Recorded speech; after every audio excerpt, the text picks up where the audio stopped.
The faint clink of silverware against porcelain echoed through the restaurant like tiny bells, each sound amplifying my solitude. I shifted in the plush velvet chair, feeling both out of place and invisible in this temple of luxury. The weight of exhaustion hung on my shoulders. A constant companion since becoming both mother and father to my 4-year-old daughter, Lily. "More water, ma'am?" The server's voice startled me from my thoughts, his crisp black uniform a stark contrast to my simple dress bought on clearance 3 seasons ago. "Yes, thank you." My voice came out smaller than intended, as if the opulence of the place had stolen my volume along with my confidence. I shouldn't have been there. The obsidian was far beyond my budget, a cathedral of crystal chandeliers and marble floors where the wealthy came to worship at the altar of exclusivity. But today was my 30th birthday, and after dropping Lily at my neighbor's for a rare overnight stay, I'd made a reckless decision to treat myself to one decent meal. Just one night where I wasn't eating dinosaur-shaped nuggets or mac and cheese from a box. The restaurant hummed with quiet conversation and the occasional burst of practiced laughter. I kept my eyes fixed on the menu, each price making my stomach twist. I'd saved for months for this indulgence, tucking away spare dollars from my paychecks at the hospital where I worked as a nurse's assistant. "The salmon is excellent tonight," the server suggested, noticing my hesitation. I nodded gratefully, closing the leather-bound menu. "The salmon, then." As I waited, I allowed myself to absorb the atmosphere. The heavy scent of expensive perfumes, mingling with aromas from the kitchen, the soft jazz playing from hidden speakers, the warmth from candles casting everyone in a flattering glow. For a moment, I could pretend I belonged. The stillness shifted suddenly. Like animals sensing a predator, the other diners subtly straightened, conversations falling to whispers. The air itself seemed to change, charged with an electric current of deference and fear. I didn't immediately notice him. Instead, I felt him first, a presence that altered the gravity of the room. My eyes lifted just as he moved past my table, a tall figure in a perfectly tailored suit that made the expensive clothes of other patrons look like department store bargains. Dark hair, cut precisely, framed features that seemed sculpted rather than grown, sharp cheekbones, a strong jaw, and eyes the color of aged whiskey. He was flanked by 2 men whose stiff postures and scanning gazes marked them as security rather than companions. One whispered something in his ear, causing those intense eyes to flick directly to my table. I looked away instantly, heart hammering against my ribs. Something primal warned me not to be caught staring at this man. I pretended to be fascinated by the pattern on my napkin, while feeling the weight of his gaze settle on me like a physical touch. "Who is she?" I heard him ask, voice low, but carrying in the suddenly hushed restaurant. I didn't catch the response, but I felt the atmosphere shift again as he continued toward a private area at the back of the restaurant. Only then did I release the breath I didn't realize I'd been holding. "You've caught his attention," my server murmured, as he returned with my water, his professionally neutral expression betrayed by the tension around his eyes. That was Mr. Castillo. The name should have meant nothing to me, but a shiver traced my spine nonetheless. There was something in the way the server said it, a reverence tinged with fear, that told me this wasn't just any wealthy businessman. My salmon arrived, beautifully plated but now tasting like ashes in my mouth, as I felt occasional glances from the private section burning into my back. I ate mechanically, regretting my decision to come here, wishing I'd chosen an anonymous diner instead. This birthday treat had transformed into an ordeal to be endured. I was nearly finished when the server returned, this time with a glass of dark red wine I hadn't ordered. "Compliments of Mr. Castillo," he said, placing it beside my plate. I didn't order this," I stammered, panic rising in my throat, "and I can't accept. It would be impolite to refuse." The server interrupted softly, his expression conveying what his words didn't. This wasn't a suggestion. My hand trembled slightly as I reached for the glass, taking the smallest sip possible. The wine was rich and complex, probably costing more than my weekly grocery budget.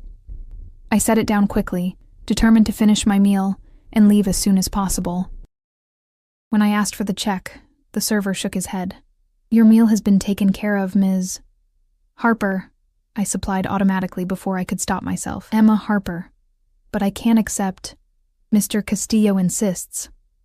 Again, that tone that brooked no argument. I nodded, gathering my worn purse and cardigan. As I stood, I made the mistake of glancing toward the private section. Through a gap in the privacy screens, those whiskey-colored eyes caught mine. Mr. Castillo raised his glass slightly in acknowledgement, his expression unreadable but intense. Something in that gaze made me feel simultaneously seen and hunted. I hurried out, the cool night air a relief after the stifling atmosphere inside. My ancient Honda sat like an eyesore among the gleaming luxury vehicles in the parking lot. As I fumbled for my keys, a sleek black car pulled up beside me, the window lowering to reveal one of Mr. Castillo's security men. Ms. Harper, he said, my name in his mouth sending another chill through me. Mr. Castillo would like to ensure you get home safely. Allow us to escort you. That's really not necessary, I said, backing away slightly. I only live 15 minutes from here. It wasn't a request. His tone remained polite, but the underlying steel was unmistakable. Before I could protest further, the back door opened, and there he was, Alexander Castillo, regarding me with those intense eyes that seemed to strip away my defenses. Please, join me, he said, his voice deep and smooth like the wine he'd sent to my table. I insist. In that moment, I made what would prove to be the most consequential mistake of my life. Instead of running, instead of screaming, instead of causing the scene that might have saved me from what was to come, I slipped into the back seat beside him. The door closed with a soft click that sounded to my ears like a cage snapping shut. Emma Harper, he said, my name on his lips somehow sounding like both a caress and a claim. Tell me, what brings a woman like you to my restaurant? Alone? On a Tuesday night? It's my birthday, I admitted, the words escaping before I could consider them. Something flickered in his eyes, interest, perhaps, or calculation. A birthday should never be celebrated alone. He studied me, gaze lingering on my hands, my face, my simple clothes. You have a child. It wasn't a question. I glanced down at my purse, where a small unicorn keychain, Lily's gift to me this morning, hung from the zipper. A daughter, I confirmed reluctantly.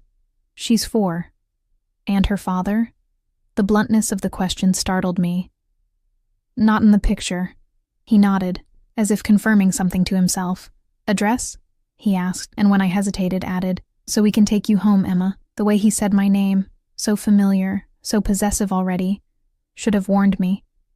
But exhaustion and the lingering effects of the wine clouded my judgment. I gave him my address, watching as he relayed it to the driver with a quiet command. As the car glided through the night streets, I realized with growing unease that Alexander Castillo hadn't stopped looking at me, his gaze a physical weight I couldn't shake. In the confined space of the car, I caught his scent, expensive cologne with undertones of something darker, something dangerous. Why did you pay for my meal? I finally asked, needing to break the charged silence.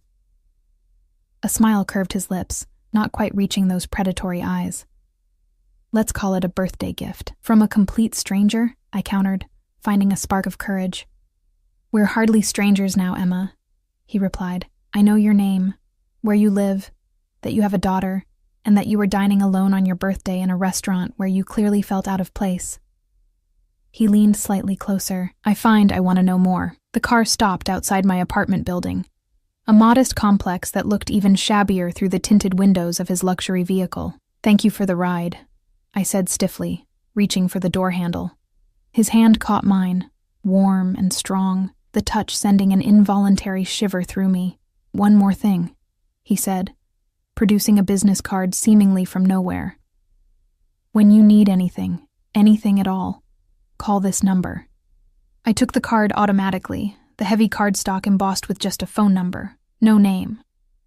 Why would I need anything from you? I asked, finding another flicker of defiance. Alexander Castillo smiled again, this time showing a flash of perfect white teeth that reminded me of a predator's warning. Because, Emma Harper, he said, releasing my hand, but somehow making me feel more captured than before. Everyone eventually needs something from someone like me. I escaped the car, clutching my purse and the business card, feeling his eyes on my back until I disappeared into my building. Only when I was safely inside my apartment, door locked and chained, did I allow myself to breathe. On my refrigerator, Lily's crayon drawing smiled at me, a stick figure of her and me, holding hands beneath a bright yellow sun. Normal, safe, my world. I looked down at the business card in my trembling hand, suddenly certain that my world had just tilted irrevocably on its axis. What I couldn't have known then, as I slipped the card into my wallet instead of tearing it to pieces as I should have, was that Alexander Castillo had already decided I belonged to him, and men like Alexander Castillo always took what they wanted. 3 days passed in blissful normality. I worked my shifts at St. Mary's Hospital, picked Lily up from preschool, and tried to convince myself that the encounter with Alexander Castillo had been nothing more than an unsettling birthday adventure, a story I might someday tell with a nervous laugh. The business card remained in my wallet, untouched but not forgotten. Sometimes during quiet moments, I found myself running my finger over the embossed number, wondering what would happen if I called. I never did. On Thursday afternoon, I was helping Lily build a castle out of mismatched blocks when someone knocked on our apartment door. Unexpected visitors were rare in our quiet life.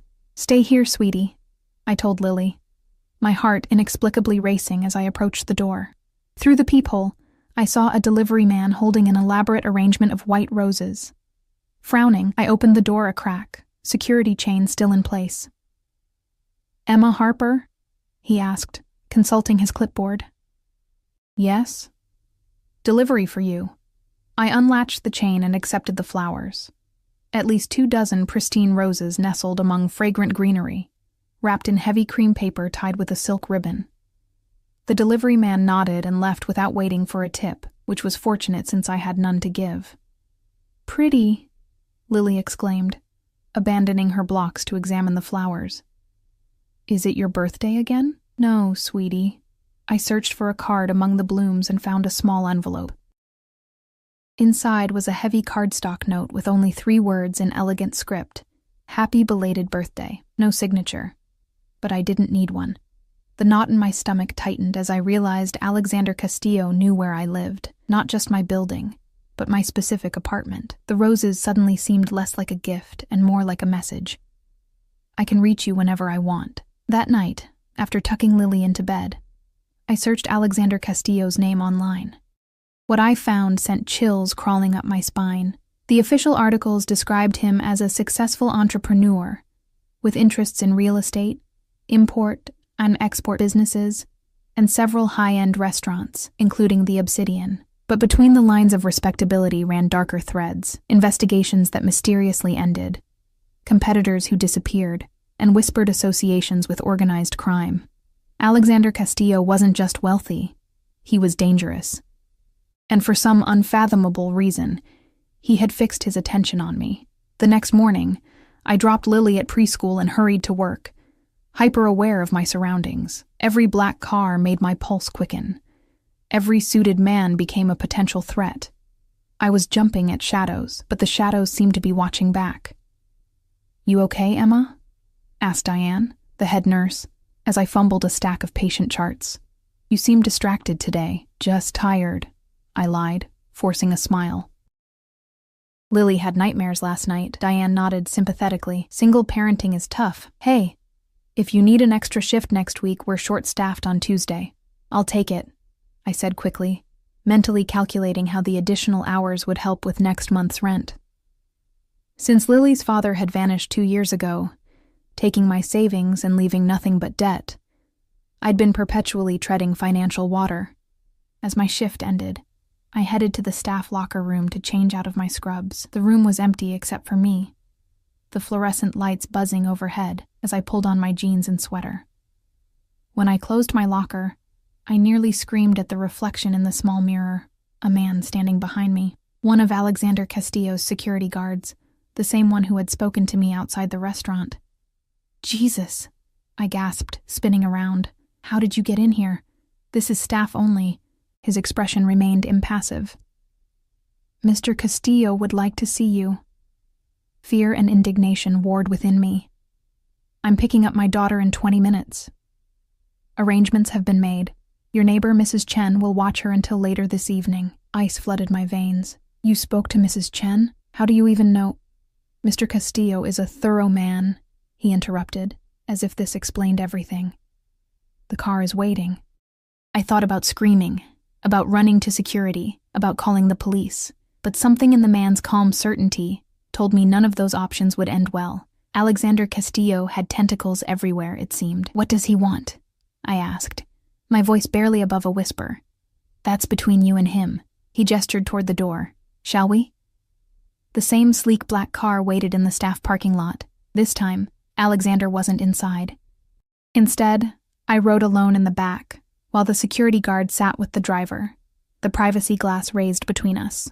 We drove for nearly 30 minutes, leaving the familiar parts of the city behind until we reached an exclusive waterfront neighborhood, where mansions stood behind high gates and private security. The car pulled up to an imposing estate protected by a stone wall and wrought iron gates that opened silently at our approach.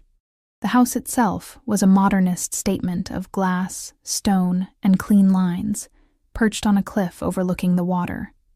Beautiful, but fortress-like. I was escorted inside through a cavernous foyer with marble floors and art pieces that belonged in museums. The security guard led me through the house to a terrace overlooking the ocean, where Alexander Castillo sat reviewing documents at a glass table. He looked up as I approached, those whiskey-colored eyes warming with something that made my stomach tighten.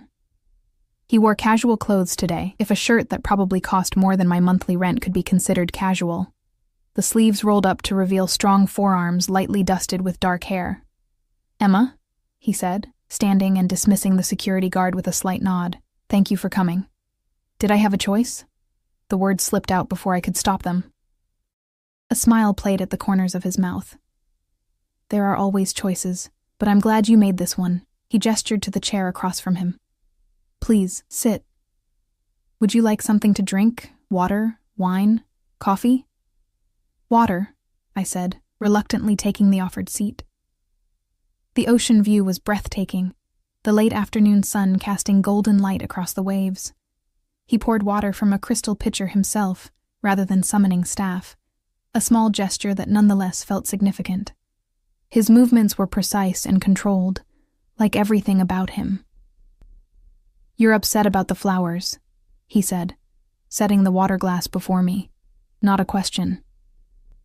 I'm upset that you know where I live, that you contacted my neighbor, that you're interfering with my life, I replied, finding courage in anger. I don't know what you want from me. Alexander studied me with those penetrating eyes.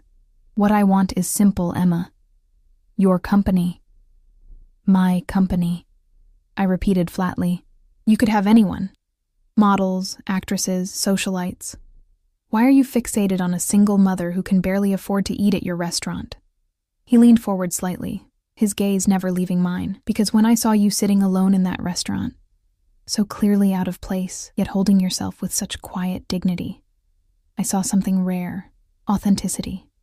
Do you know how unusual that is in my world? I took a sip of water, using the moment to collect my thoughts. So I'm a novelty, a curiosity. You're a mystery I find myself wanting to solve. His voice dropped lower, more intimate. Tell me about yourself, Emma Harper. There's nothing to tell. I work at St. Mary's Hospital. I raise my daughter. I try to make ends meet. And Lily's father? The question hit a tender spot. Gone. He cleaned out our savings and disappeared when Lily was 2. I later found out he had gambling debts. Something darkened in Alexander's eyes. His name? Why does it matter? I hesitated, then relented. Marcus Denton.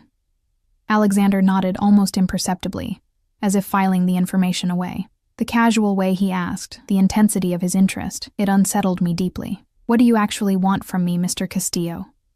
Alexander, he corrected gently. And I told you, your company, dinner perhaps, conversation. Nothing more complicated than that. Nothing was ever that simple, especially with men like him. And if I say no? He sat back, regarding me calmly. Then Raymond will drive you home, and you'll never hear from me again. The offer of freedom should have been a relief. Instead, it felt like a test, one whose rules I didn't understand. Just like that. I don't force my company on unwilling women, Emma. His tone carried a hint of offense. Yet here I was, brought to his home without my explicit consent. The contradiction hung in the air between us. One dinner, I found myself saying, though a wiser part of me screamed to take the escape offered. And then you'll leave me alone if that's what I want? A smile spread across his face. Genuine this time, transforming his severe features into something devastatingly handsome. One dinner. You have my word. As if on cue, a staff member appeared from inside the house. Dinner is ready to be served when you are, sir. I blinked in surprise. You already had dinner planned? You were that confident? Alexander stood, offering his hand to help me up. I'm always prepared for multiple outcomes. Shall we? I ignored his hand, rising on my own, unwilling to touch him just yet.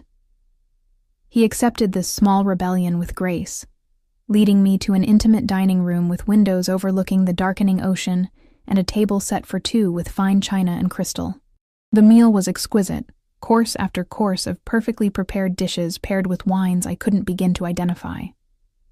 Throughout dinner, Alexander asked questions about my life, listening with unexpected interest to my mundane stories about hospital work and raising Lily. He revealed little about himself in return, deflecting personal questions with practiced ease.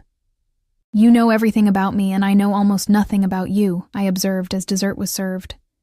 A delicate chocolate creation that probably contained more calories than I usually consumed in a day. What would you like to know? He asked, swirling the amber liquid in his glass. What do you really do? I ventured boldly. Beyond the restaurants and businesses mentioned in articles, his eyes gleamed with something like approval. I solve problems for people who can't solve them through conventional channels. I provide protection, arbitration, and certain specialized services. You're in the Mafia, I translated bluntly. He didn't flinch. That's an outdated term. I prefer to think of myself as operating within the gray areas of society. Areas that exist whether people acknowledge them or not. Is that supposed to make me feel better about sitting across from you? No, he said simply. It's meant to answer your question honestly. I respect you too much to lie. The statement caught me off guard. Respect wasn't what I expected from a man like him. After dinner, Alexander led me to a sitting room where a fire crackled in a stone hearth despite the mild evening. It's getting late, he said. Raymond can drive you home now, or... He paused, studying my face. You seem exhausted, Emma. I have several guest rooms. You're welcome to stay the night and return home refreshed in the morning. Alarm bells rang in my head. My daughter is being well cared for by Mrs. Chen, who I've arranged to compensate generously for her time. He finished smoothly. I've also taken the liberty of having some clothes delivered for you, should you choose to stay. The casual display of power, arranging my life, my child care, even my clothing, should have terrified me. Instead, I felt a confusing mixture of indignation and relief. For years, I'd carried every burden alone, made every decision, solved every problem. Having someone simply handle things was both intrusive and oddly freeing. Why are you doing all this? I asked, genuinely bewildered. What could you possibly want from me that's worth this effort? Alexander moved closer, close enough that I could feel the heat radiating from his body. Perhaps I'm tired of people who want things from me. My money, my power, my protection. Perhaps I find it refreshing to be with someone who wants nothing. I do want something, I corrected him. I want you to leave me and my daughter alone after tonight. A shadow crossed his face. Is that truly what you want, Emma? The question hung in the air between us, heavier than it should have been. In the firelight, his eyes seemed to glow with an intensity that made my breath catch. I want to go home, I said finally, my voice barely audible. Something that might have been disappointment flickered across his features, before his expression smoothed into polite acceptance. Of course. Raymond will take you. As we walked toward the foyer, Alexander's phone rang. He checked the screen, his jaw tightening. Excuse me for a moment. This is important. He stepped away to take the call, his voice too low for me to hear. When he returned, his expression had hardened, all traces of the charming dinner companion gone. There's been a development, he said, his tone clipped. It concerns your daughter's father. My blood froze in my veins. Marcus? What about him? Alexander's eyes held mine, unreadable and dark. He's back in the city, and he's looking for you. That's impossible. The words came out as a whisper, my legs suddenly unsteady beneath me. Marcus disappeared 2 years ago. Alexander guided me to a nearby chair, his hand at my elbow, both supportive and possessive. He returned 3 days ago. My sources inform me he's accumulated even more significant debts than before. Your sources? I stared up at him, pieces clicking into horrible place. You've been investigating me, my past, my life. He didn't deny it. I make it a point to know everything about people who interest me. A chill ran through me despite the warmth of the room. How would Marcus even know where to find us? We moved after he left. I changed my phone number, my email, everything. Alexander's expression darkened. People like Marcus have ways of finding what they're looking for when motivated enough. And it seems he's very motivated. By what? He took everything when he left. My voice cracked on the last word. Memories surfacing of those devastating days. Discovering our joint account emptied, credit cards maxed out, even Lily's small college fund gone. Alexander crouched before me, bringing his face level with mine, those intense eyes capturing my gaze. Emma, I need you to listen carefully. Men with gambling debts as severe as his don't simply want money. They're desperate, and desperate men are dangerous. Fear clawed at my throat as I thought of Lily. Her innocent smile, her complete trust in me to keep her safe. What does he want from us? According to my information, he believes you have something of value. That's ridiculous. Everything of value went with him. Alexander's expression remained grave. Not everything. He's been telling his creditors about an inheritance. Confusion replaced some of my fear. Inheritance? My parents left me nothing but medical debt when they died. Your grandmother's jewelry, Alexander said quietly. The pieces you keep in the small wooden box on your closet shelf. I recoiled, genuinely frightened now by how much he knew about my private life. How could you possibly? As I said, I'm thorough. He rose and moved to pour 2 glasses of amber liquid from a crystal decanter. The point is, Marcus has convinced some very unpleasant people that these pieces are worth a substantial amount. They're not, I said, accepting the glass he offered, more for something to hold than any desire to drink. Just sentimental pieces, a few gold necklaces, some rings with small stones, nothing valuable.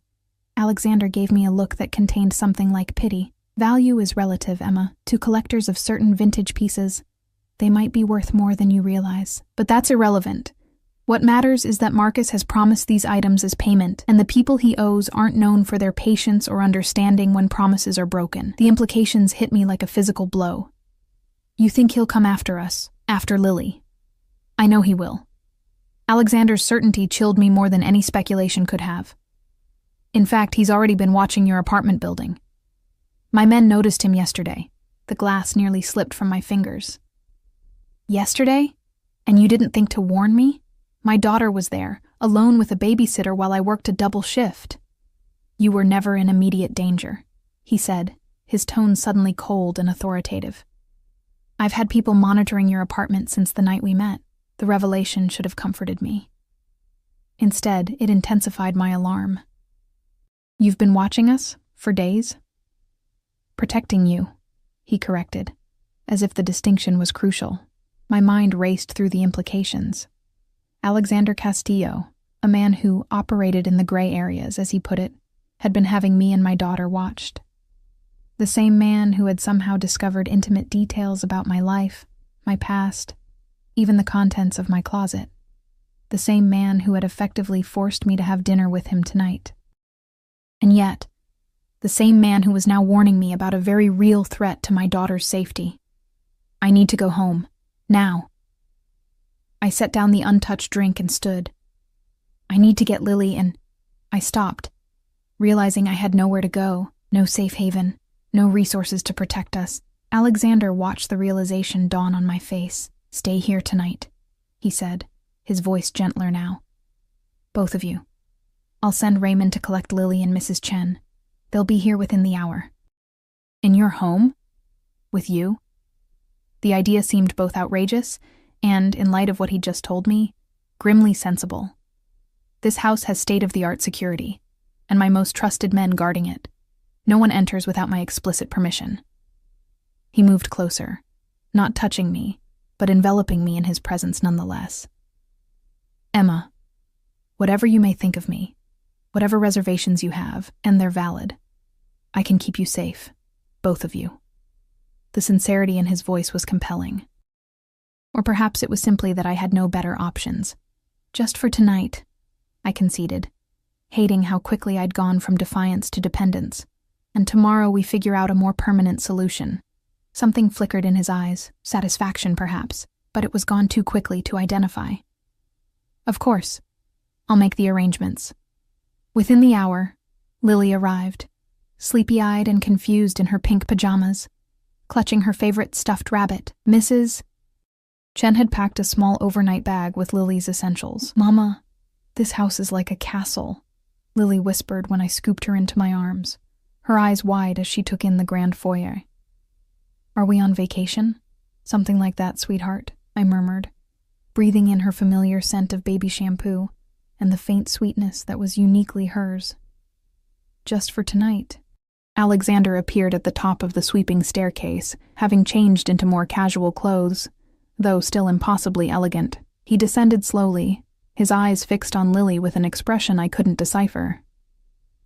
"You must be Lily," he said when he reached us, his deep voice softening as he crouched to her eye level. "I'm Alexander. This is my home." Lily regarded him solemnly, still clutching her rabbit. "Do you have a swimming pool?" "Castles always have swimming pools in my books." A genuine smile transformed Alexander's face, making him look younger, almost boyish.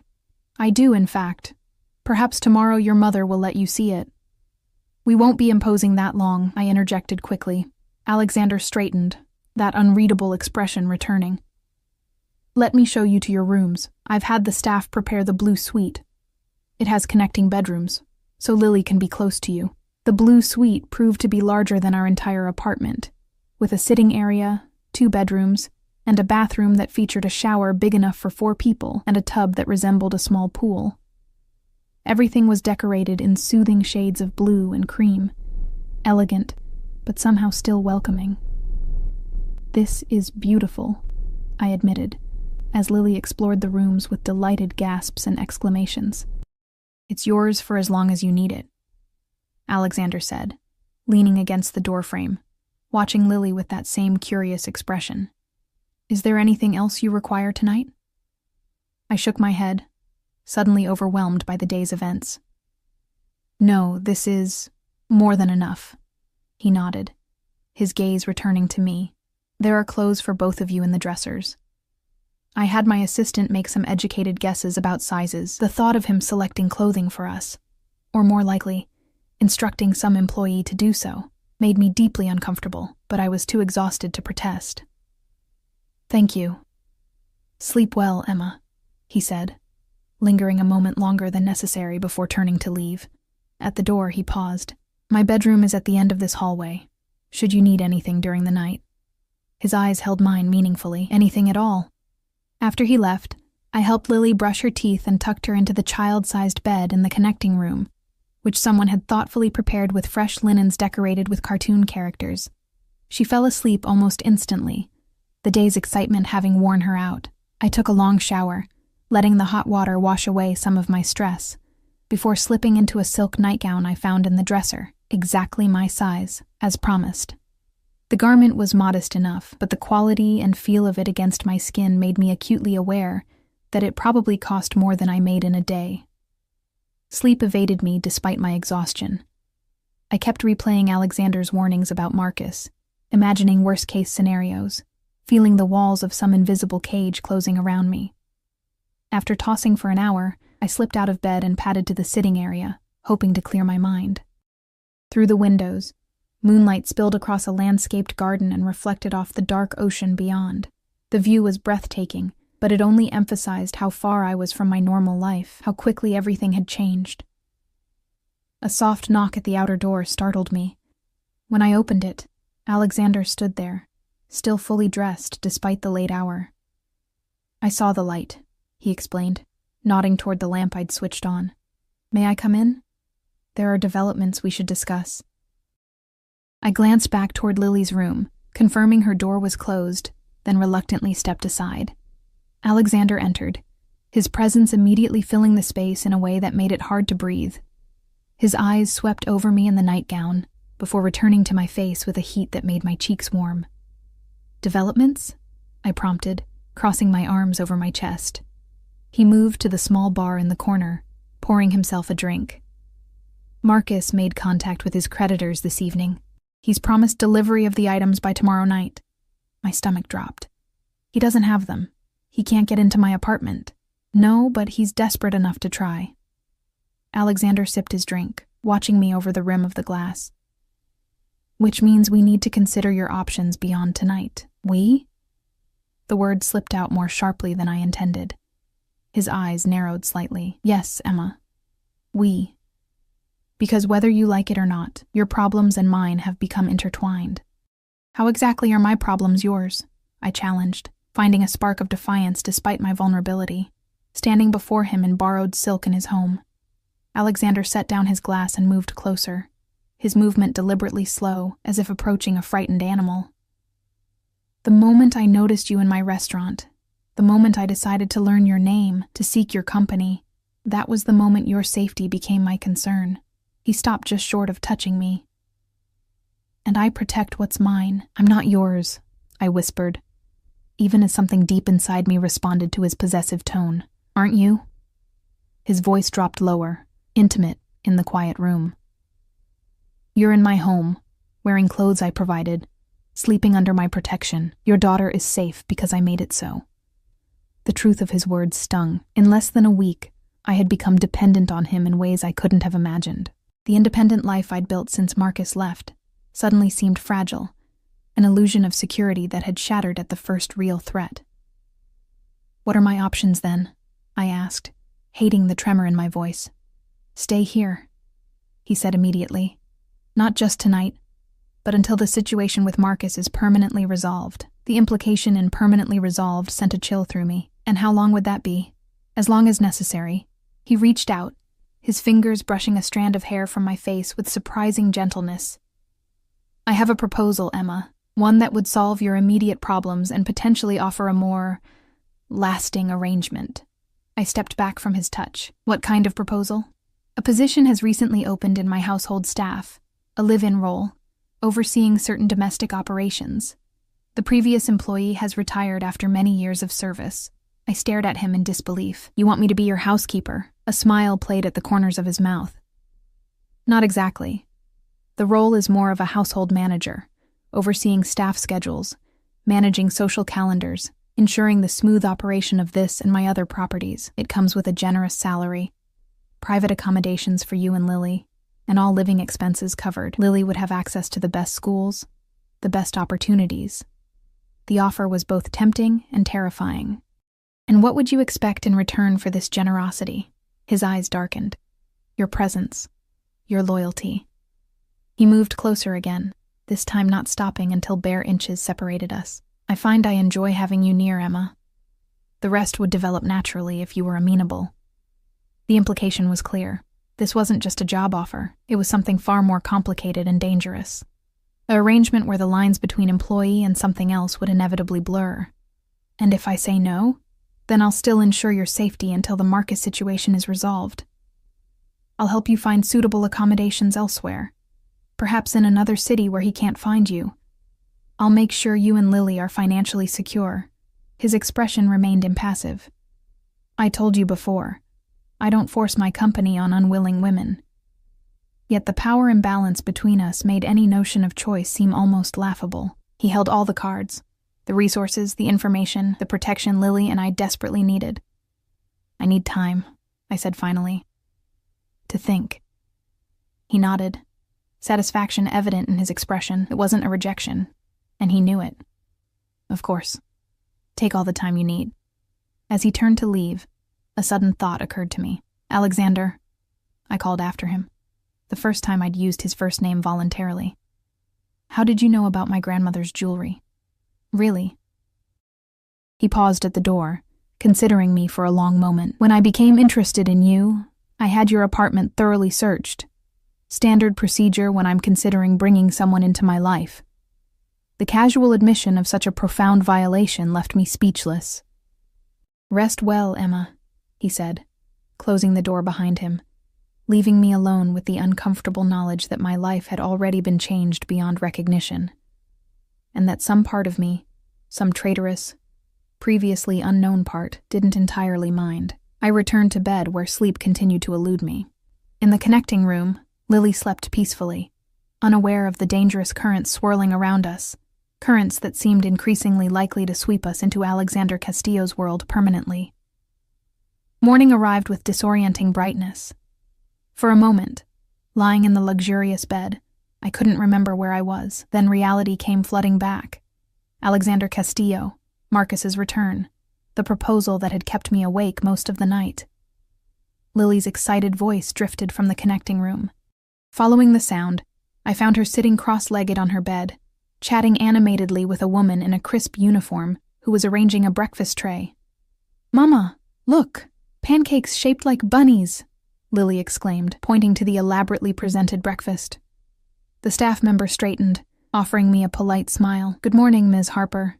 Mr. Castillo asked that breakfast be served in your suite. He thought Miss Lily might enjoy it." "Thank you," I managed, still trying to process the strangeness of waking up to servants and bunny-shaped pancakes. "Is Mr. Castillo around?" "He left early for business, but asked me to inform you that he'll return by noon. He also requested that you and Miss Lily remain on the property today." Her expression remained professionally neutral, but I detected a hint of curiosity in her eyes. Clearly, our presence was unusual enough to spark interest among the staff. After she left, Lily and I shared the extravagant breakfast. I tried to maintain a sense of normalcy, smiling at her excitement over the pancakes and fresh fruit, but my mind kept returning to Alexander's proposal and the looming threat of Marcus. "Can we see the swimming pool today?" Lily asked, her face sticky with syrup. "Maybe," I hedged, helping her clean up. "First, let's explore inside, and you need a bath, little miss." After bathing Lily and dressing us both in the clothes provided, simple but expensive items that fit us perfectly, we ventured out of the suite. A security guard stationed at the end of the hallway nodded respectfully, but made no move to stop us as we wandered through the sprawling house. The place was a labyrinth of elegant rooms, each more impressive than the last. Lily was enchanted, especially by the library with its floor-to-ceiling shelves and rolling ladder. We spent an hour there, reading from a collection of children's books that seemed suspiciously new, as if they'd been purchased specifically for her visit. Around 11, we discovered the indoor pool, a magnificent space with a glass ceiling that bathed the water in natural light. Lily pressed her face against the glass doors, her expression pleading. "Please, Mama, just for a little while?" I hesitated, but the hopeful look in her eyes won me over. "All right, but we don't have swimsuits." "Actually, you do." The voice came from behind us, making me jump. Alexander stood there, earlier than expected, watching us with that now familiar intensity. He'd changed from the business attire he must have worn for his morning meetings into more casual clothes, though still impeccably tailored. "I had swimwear added to your wardrobes this morning," he continued, stepping closer. "Good morning, Lily." My daughter, usually shy around strangers, beamed at him. "Hi, Mr. Alexander. Can I really swim in your pool?" "Of course." He crouched to her level, his expression softening in a way I'd only seen when he addressed her. "It's heated, too. Very comfortable." "Thank you." Lily bounced on her toes, then looked up at me. "Can we, Mama, please?" I felt trapped between my daughter's excitement and my discomfort, with accepting yet another offering from this man. "I suppose for a little while." "Excellent," Alexander said, rising. "The changing rooms are through there. Everything you need should be inside." He turned to me, his voice dropping slightly. "Perhaps afterward we could continue our conversation from last night while Lily rests." The reminder of his proposal sent a flutter of anxiety through me, but I nodded. "We should talk, yes." While Lily splashed happily in the shallow end of the pool, I sat at the edge with my feet in the water, watching Alexander swim powerful laps. His body was lean but muscled, marked with several scars that hinted at a violent past. When he finally pulled himself out of the water and sat beside me, droplets running down his chest, I found myself looking away, uncomfortable with my own awareness of him. "She's a wonderful child," he observed, watching Lily play with the floating toys that had magically appeared poolside. Bright, spirited. She's everything to me, I said simply. Alexander was quiet for a moment. I never had siblings. My mother died when I was young, and my father... He trailed off, his expression hardening. My father was not a family man. It was the first truly personal detail he'd shared. I'm sorry. He shrugged, the casual gesture at odds with the tension in his shoulders. It shaped me, made me value certain things. His eyes returned to Lily. Family loyalty, protection. Before I could respond, his phone buzzed. He checked it, his expression darkening. We need to talk, now. Alarmed by his sudden shift in tone, I called Lily out of the pool. A female staff member appeared as if summoned, offering to help Lily change and have some lunch while the adults talked. Once Lily was settled with lunch and cartoons in our suite, Alexander led me to his office. A sleek space dominated by a desk facing floor-to-ceiling windows overlooking the ocean. He didn't sit, but paced behind the desk, his earlier relaxed demeanor completely gone. Marcus has escalated the situation, he said without preamble. He attempted to break into your apartment early this morning. When he couldn't get in, he vandalized the door and threatened your neighbor who came to investigate the noise. Horror washed through me. Is Mrs. Patel all right? Shaken but unharmed, my people intervened before anything serious happened. He stopped pacing, fixing me with an intense look. Emma, this changes the timeline. He's growing desperate, which makes him unpredictable. I sank into a chair, trying to process this new development. What does that mean for us? For Lily? Alexander moved around the desk, kneeling before me and taking my hands in his. The gesture was so unexpected, so intimate, that I didn't pull away. It means you need to make a decision, he said, his voice gentler than I'd ever heard it. Stay here, where I can guarantee your safety, or let me arrange for you to disappear. New identities, new location, completely off the grid. The options spun in my head. Disappearing meant leaving everything behind. My job, the few friends I had, the life I'd built for Lily. Staying meant binding our future to Alexander Castillo, a man who operated in shadows, who had invaded my privacy, who clearly saw me as something to possess. If we stay, I said slowly, what exactly would that mean, in practical terms? His thumbs traced circles on my palms, the touch distracting. You would accept the position we discussed. Lily would have a home here, with access to private tutors, the best education. You would have financial security, protection. His eyes held mine. And you would have me. As what? I whispered, needing clarity even as I feared the answer. Initially, as your employer. Over time, perhaps as something more, if that's what you wanted. He released one of my hands to brush his fingers against my cheek. I'm attracted to you, Emma. More than attracted. But I meant what I said. I won't force anything. The sincerity in his voice was compelling, as was the warmth of his touch. For a woman who had been alone for so long, shouldering every burden by myself, the promise of protection, of having someone powerful on my side, was almost irresistible. And Marcus? I asked, my voice barely audible. Alexander's expression hardened. Leave Marcus to me. The implication hung heavy in the air. I should have been horrified, should have run as far from this man as possible. Instead, I found myself nodding slowly. We'll stay, I said, the words feeling momentous as they left my mouth. At least until the situation with Marcus is resolved. After that, we'll see. Satisfaction gleamed in Alexander's eyes. He raised my hands to his lips, pressing a kiss to my knuckles that sent an unexpected shiver through me. A wise decision. He rose, returning to business mode so quickly I felt dizzy from the transition. I'll have your things brought from the apartment today. Is there anything specific Lily needs that might not be obvious? I listed a few of Lily's favorite toys and books, still trying to process the choice I'd just made. Had I sold my soul for security? Or was I simply making the best decision for my daughter in an impossible situation? There's one more thing, Alexander said, watching me closely. Marcus contacted your phone several times this morning. Threatening messages. My blood ran cold. My phone is in my purse in the bedroom. I haven't checked it. I had my security team monitor communications to your devices since the situation developed, he explained, unapologetic about yet another invasion of privacy. The content of the messages concerns me. He's becoming increasingly unhinged. Before I could respond, a knock at the door interrupted us. One of Alexander's security men entered, his expression grave. "Sir, we have a situation. Marcus Denton has been spotted near the property perimeter."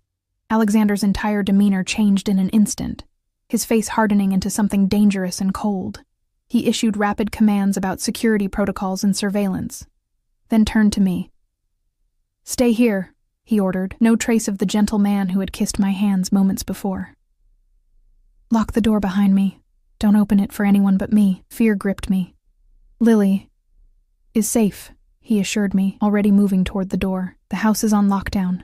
No one gets in without going through me first." As the door closed behind him, I did as instructed, turning the heavy lock. Through the windows, I saw security personnel moving across the grounds with purpose, communicating via earpieces. The beautiful home had transformed into a fortress. I sank back into the chair, the magnitude of my decision crashing over me like a wave. In the space of 5 days, I had gone from independent single mother to being under the protection and power of a man who operated outside the law, a man who clearly wanted more from me than just my presence in his home. And the most frightening realization of all? Part of me wanted to give it to him. Time crawled by in Alexander's office. Through the windows, I watched security personnel patrolling the grounds, their movements precise and coordinated. Twice I tried calling the suite where Lily was staying, but no one answered, intensifying my anxiety. After 30 agonizing minutes, the office door unlocked. Alexander entered, his expression grim but controlled. Behind him stood 2 of his security men, flanking a third person whose appearance made my blood freeze, Marcus. Thinner than I remembered, his once handsome face haggard and marked by a fresh bruise blooming along his jaw. His hands were secured behind his back, and his eyes, when they found mine, contained equal parts hatred and fear. "Emma!" he spat, struggling against the men holding him. "Still hiding behind others, I see." Alexander's hand shot out, gripping Marcus's throat with such sudden violence that I gasped. "You speak to her with respect," he said, his voice deadly quiet, "or you don't speak at all." Marcus's face reddened as he struggled for breath until Alexander released him with a look of disgust. "Leave us," Alexander commanded his men. "Wait outside." They exited without question, leaving the 3 of us in a triangle of tension so thick it seemed to distort the air. "Sit," Alexander told Marcus, pushing him roughly into a chair before turning to me. His expression softened fractionally. "Are you all right?" I nodded, unable to form words, my eyes fixed on the man who had once promised to love me forever, who had fathered my child, who had abandoned us both and stolen everything we had. "Your ex-husband has quite a story," Alexander continued, leaning against his desk, his posture relaxed but his eyes vigilant. "He seems to believe you're hiding assets that rightfully belong to him." Marcus glared at me.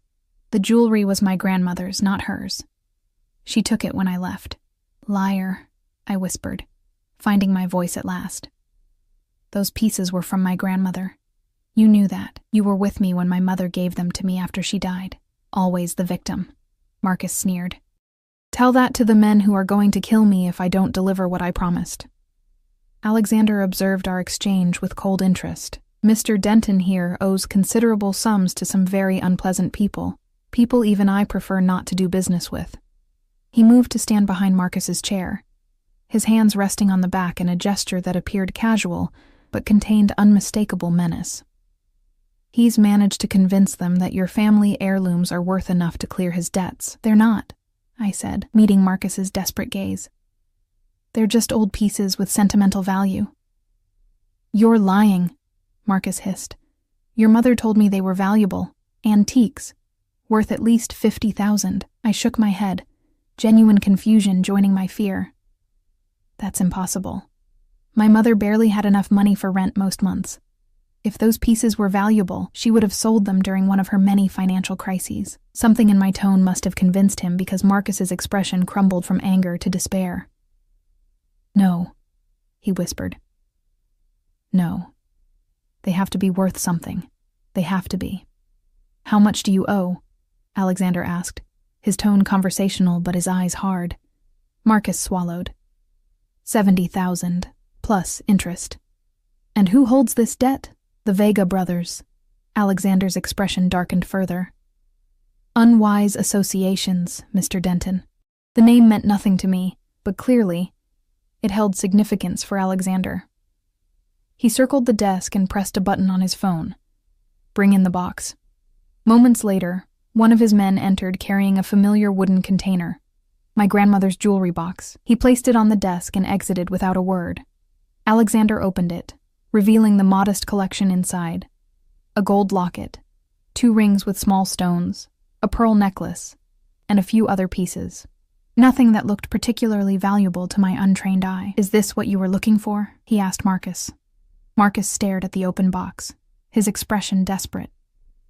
"Yes. That's it." Alexander picked up one of the rings, examining it in the light. "Costume jewelry," he said dismissively. "The stones are glass. The metal is gold-plated at best." He set it down and selected another piece. This one might fetch a few $100s from a vintage dealer, nothing more. Marcus made a sound like a wounded animal. "That can't be right. It can't be." "I had an appraiser examine these pieces yesterday," Alexander continued mercilessly. "Total value, approximately $2,000, hardly enough to cover what you owe the Vegas." The revelation hit me with unexpected force. Alexander had not only located my jewelry, but had it professionally appraised, all without my knowledge. The violation should have outraged me. But in that moment, all I felt was a strange relief that the items truly were as worthless as I'd always believed. "You're a dead man," Marcus whispered, all color draining from his face. "And if they don't get their money, they'll come after Emma and Lily too." At the mention of my daughter's name, something in Alexander changed. The controlled businessman vanished, replaced by something dangerous and primal. He moved with startling speed, gripping Marcus's chin and forcing his head up. "Let me be perfectly clear," he said, his voice barely above a whisper, yet somehow filling the room. "Emma and Lily are under my protection now. My name, my roof, my resources. If anyone threatens them, they answer to me." The implications of his words settled over us all. My status in Alexander's household was being publicly declared, not just to Marcus, but to whoever might come looking for him. "The Vegas work for me," Alexander continued, releasing Marcus with a small shove. "Their operation falls under my territory, a fact you would have known if you'd done even minimal research before borrowing from them." Marcus's expression morphed from terror to confusion. "They work for you?" "Indirectly, but yes." Alexander straightened his cuffs, a casual gesture at odds with the tension in the room. "Which means your debt is now mine to resolve." Hope flickered across Marcus's face. "You'll pay it?" Alexander's laugh was short and without humor. "No. But I'm offering you a choice, Mr. Denton. Option 1. I call the Vegas, explain that you attempted to defraud them with worthless collateral, and let them handle you as they see fit." He paused, letting the implication sink in. Option 2. You disappear. New identity, new location. Far from here. You never contact Emma or Lily again. You forget they exist. "And my debt?" Marcus asked, visibly trembling now.